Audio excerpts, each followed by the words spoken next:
مودع عماد الدين إبراهيم، مدير إداري شركة نوفا للمناسبات والكرنفالات. معا نتعافى تحت شعار إيد بإيد تشفي مريض.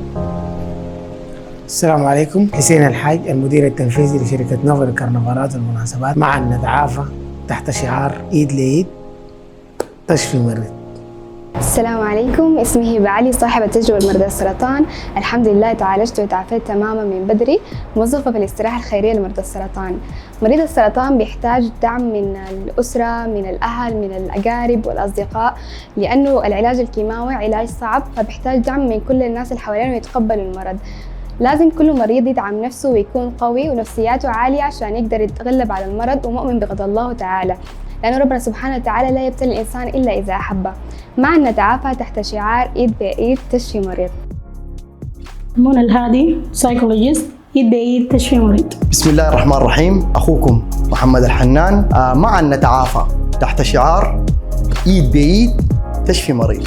بسم الله الرحمن الرحيم، ريلا صلاح الدين، طبيبة صيدلانية، إيد لإيد تشفي مريض. السلام عليكم، معاكم خبيرة التجميل هبة الأحفاد. معا نتعافى إيد لإيد تشفي مريض.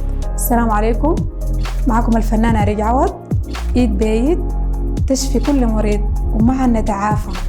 صابرين محمد، طبيبة مختبر، إيد لإيد تشفي مريض. تعالى بركاته، معكم وراق عمر، ممثل ومخرج. يا إخواننا، إيد بإيد بتشفي مريض، معا نتعافى.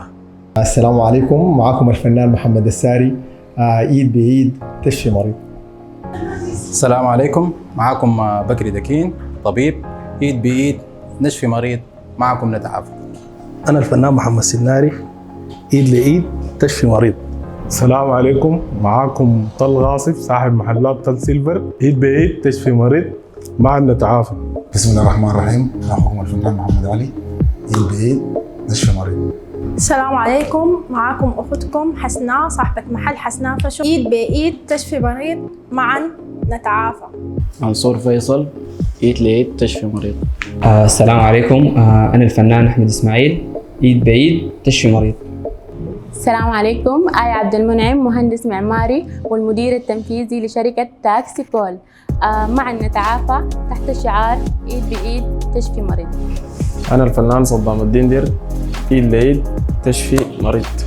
السلام عليكم، سليمان حسين، ممثل، إيد بإيد تشفي مريض، معا نتعافى. أنا الفنان بعد الدين الفاضل، إيد